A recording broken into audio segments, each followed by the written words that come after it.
Notre Dame High School's YouTube channel. We hope to provide you with news, events and updates regularly throughout the year. Our updates are going to be every 2 weeks.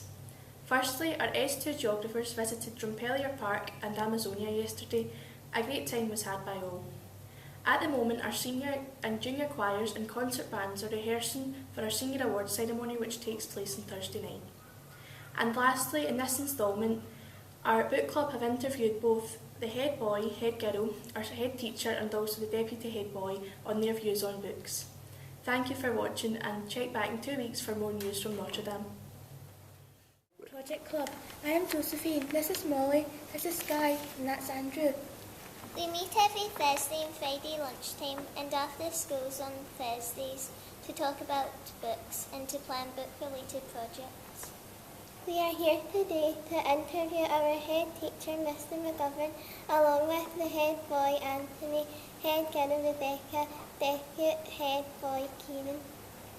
We are conducting this interview to try and encourage more pupils to read in their free time. Thanks for joining us today.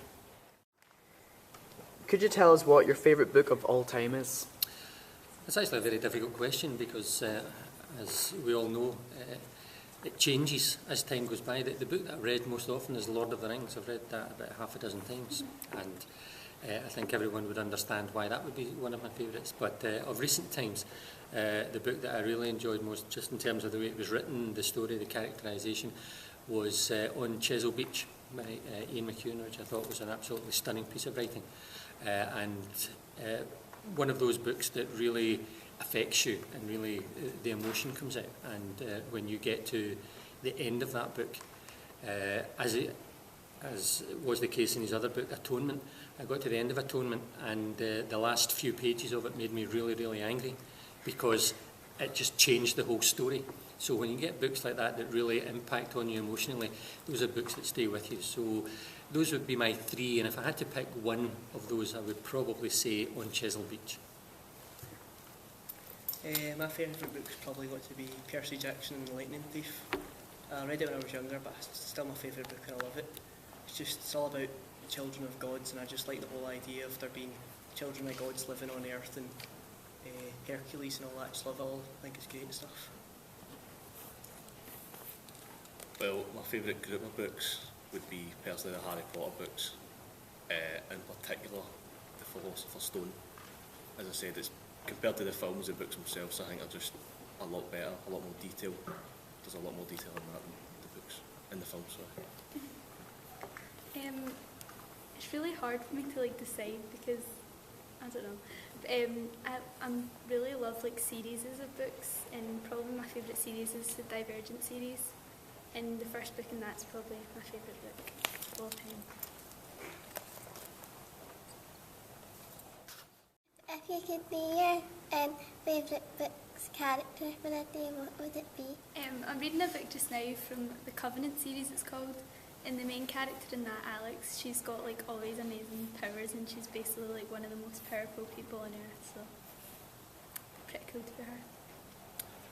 Well, I'm going to stick with the Harry Potter theme and say Dumbledore, because obviously he's the headmaster of a school, which I like the idea of. And obviously the idea of having overall power and ultimate control, so that would be why I would be Dumbledore. That would be my favourite character. I think just to repeat my answer again is Percy Jackson, just because he's the son of a god and he can control water and do anything he likes with it and all that. I think it'd just be really cool to be part god, which is probably again saying what Kieran's saying about having all the power. There's clearly going to be a link through all this. It's all to do with power, actually, but if you don't mind, I'll come back to that. I want to actually tell you a little story. This is just entirely irrelevant, but it's still got the literary theme. I used to work in another school called Notre Dame, and there was a Mrs. Griffin who worked in there, and when she was a guidance teacher, and children would often be sent to her room, so she would make them stand outside the Griffin door. And that's true. They would do that just for the fun of it.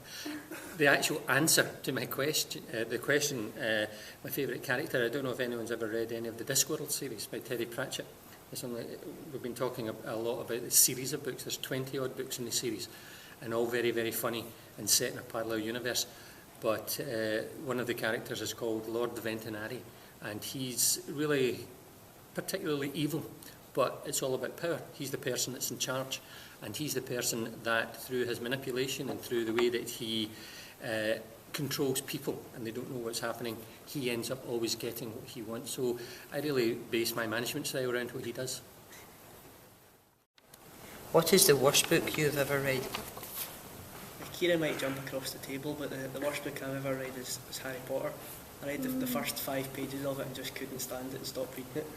So I think once you've seen I read the books after the movies, which is probably a mistake, because I just after seeing the movies, I just can't go back to the books.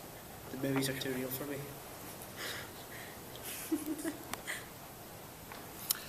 I would agree to some extent in terms of what Anthony's just been saying there, because some of the Harry Potter books are really very, very badly written, and I wouldn't recommend them to anybody. But what do I know? I'm too old for that kind of thing. I can tell you in terms of where I stand on the worst book that I've ever read, because I read it recently. It was this year, and it was Inferno by Dan Brown. It was absolutely appalling to the extent that I have not been able to finish it. And if anyone was to take a recommendation on something not to read, it would be that. It's at least 3 or 4 hours of my life that I will not get back. I'm going to sue him because of it. Don't shake your head at me, answer the question. The worst book I've ever read was Bold Girls. It was just a really pointless book. I just I didn't understand it at all. I really didn't like it. We read it in English, and it just... What was the theme of it? It was basically 3 women who were mostly widows, and it just became something to do with having an affair with her dead husband, and it's just... I didn't like it. I really didn't enjoy it. It's another hard question, because like if I don't like a book, I normally just give up on it after a while, but a book that I've had to read the whole way through would probably be Macbeth for English, and it was just awful. I didn't understand it. If you could write your own book, what would it be about? Well, I thought about this one, and I quite like if there was a young boy from Brazil who came from like a poor background, just as a poor background, but loved football. So just coincidentally there happened to be a scout in his town, and he just gradually walked up the ranks, and when he got to his limelight, his main part in life, he blew it all basically on drugs, drink, like big stars will usually do. So that's probably what I'd write about. Are there some footballers who have had a story like that? Not really. To be honest, there was people thought Ronaldinho had done it, but there wasn't really. He didn't. It wasn't that story. It was a kind of different thing.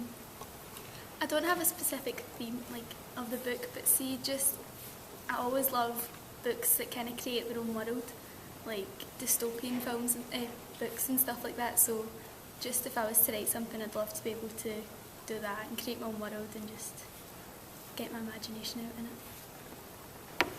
I've always wanted to write a book myself about something like wars. I quite like the idea of books about wars. I think they're quite interesting, and especially sort of old-fashioned fighting, sword fighting, and books about like the Three Musketeers. I'd like to write something about that, about just maybe 2 countries or in a kind of civil war in a country or something like that. And I think you probably noticed from some of the previous answers I've given in terms of things like fantasy and science fiction. Some of you may have read some of the Ian Banks culture novels, which are fabulous, huge sweeping space operas, that make Star Wars look insignificant. And I think if I was to write a book, it would certainly be on a theme that would be that kind of universal and universe in its scale. Some of the plotting and some of the imagination that you can put into making something like that, making your own world, just as Rebecca said, having the opportunity to start from a blank canvas and create your own world is really something that would fascinate me. If a pupil in the school said to you that reading is boring, what would you say to change their mind? I suppose I would have to say that on 2 levels.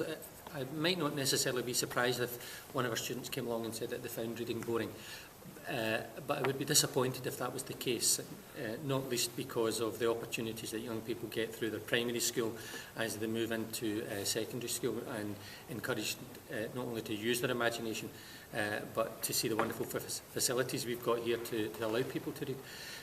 And I think it would probably have to guide them towards some outstanding pieces of literature, excluding, of course, the Harry Potter series, to be able to encourage them into being able to read, to be able to open somebody's mind, to be able to say to someone who considered reading to be boring and then to turn them round and to say that they had spent 5 or 6 hours reading a book, lost in a world and really connecting with the characters within a book.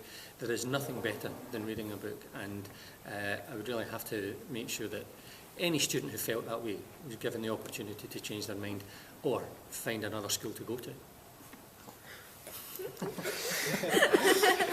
I need to be honest and say that I used to be one of the people that found reading boring. I mean, for many, many years, reading was just not something I liked to do. I just didn't enjoy it at all. But it's really about finding the right book, because, you know, there are lots of different kinds of books, and you will eventually find one that you like.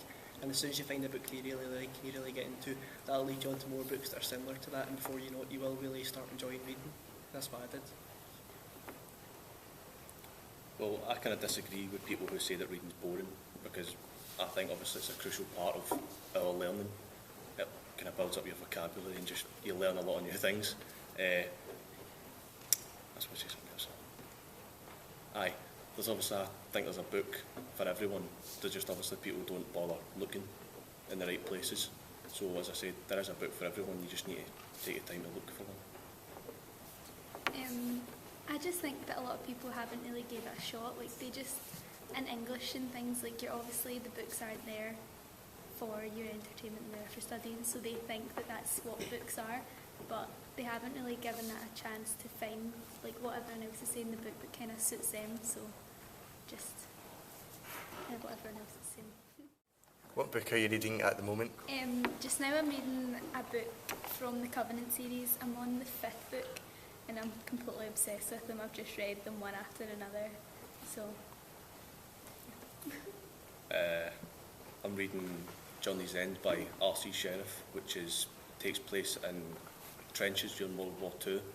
It's just basically about a captain and his drinking problem, which I'm really enjoying at the minute, so I look forward to see what happens in the rest of the book. I'm reading a book called Scotland, and it's about Scotland all the way back from the 1000s and really as early back as they know, and it's not really very history based. It's written by an author, so it's a bit funnier and it's very enjoyable. I like it. On a very similar theme, I'm currently reading for the second time Neil Oliver's A History of Scotland, which is an academic history book. I say academic, Mr. Douglas and Mr. Vance may not necessarily agree with me on that, but it gives you the history of Scotland from the early clans right through to recent history, and absolutely fascinating in terms of understanding where we came from, both as a culture and as a nation, particularly as we move towards what's happening next year in terms of the referendum.